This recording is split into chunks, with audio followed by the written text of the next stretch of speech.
আমাদের চেয়ে একটা বড় অনুষ্ঠান, কারণ এই দিনে আমাদের বুদ্ধ জন্মগ্রহণ করছে। আর পহেলা বৈশাখের আগে যে চৈত্র সংক্রান্তি আছে ওটা আমাদের তেমন কিছু না, এটাই আমাদের সব কিছু। ওইটা এমনি জাস্ট আমরা মজা নেওয়ার জন্য, মানে আনন্দ উপভোগ করার জন্য এটা উদযাপন করে থাকি।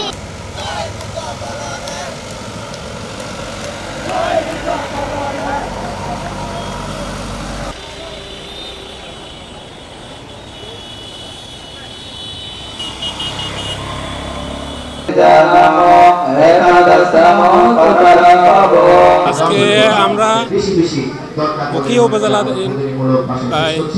৪৩টি বৌদ্ধ মন্দির একসাথে বুদ্ধ পূর্ণিমা উদযাপন করতে যাচ্ছি। আমরা ৪৩টা বৌদ্ধ মন্দির থেকে একই সাথে উখিয়া উপজেলার র্যালি করে আমরা এখন ধর্মীয় অনুষ্ঠান পালন করতে যাচ্ছি।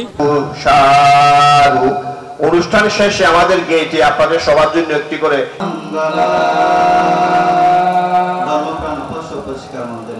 এই সত্য বাক্যের দ্বারা এই সত্য বাক্যের দ্বারা জীবন যন্ত্রণা থেকে মুক্তির মার্গ, এক কথায় জীবনে প্রলোভনের কোনো স্থান নেই। নগদে ৫০০ টাকা বা তার বেশি পেমেন্টে পেতে পারেন ঢাকায় জমিসহ ২০ কোটি টাকার পুরস্কার।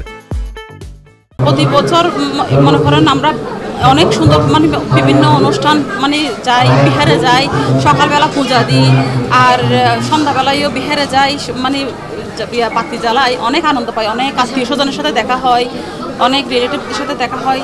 তো এই বৌদ্ধদের জন্য এই বৌদ্ধ পূর্ণিমাটা হচ্ছে সবচেয়ে বড় উৎসব। বিশ্বে বৌদ্ধ যারা আছে তারা সকলেই বুদ্ধ পূর্ণিমাকে অত্যন্ত তাৎপর্যের সাথে, গুরুত্বের সাথে, পবিত্রের সাথে পালন করে থাকে।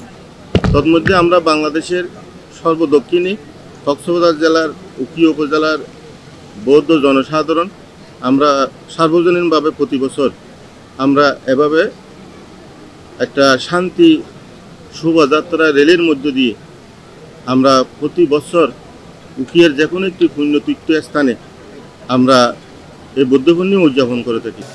এখানে আছেন আমাদের শ্রদ্ধেয় ব্রহ্মপুত্র মহাতেরো ভিক্ষু সংঘকে আমার যথাযোগ্য বন্দনা জানাচ্ছি। আজকে যে বুদ্ধ পূর্ণিমা, এটা ২০১০ সাল থেকে আমাদের পদন্ত কুশালেন মহাতেরবান্ধের নির্দেশনায় উখিয়া উপজেলায় যতগুলো বৌদ্ধবিহার রয়েছে ৫৩টি বৌদ্ধবিহারের সমন্বয়ে একটি উদযাপনী পরিষদ গঠিত হয়েছে।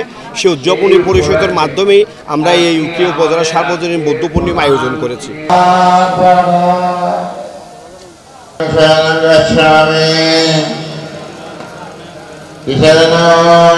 সম্পূর্ণ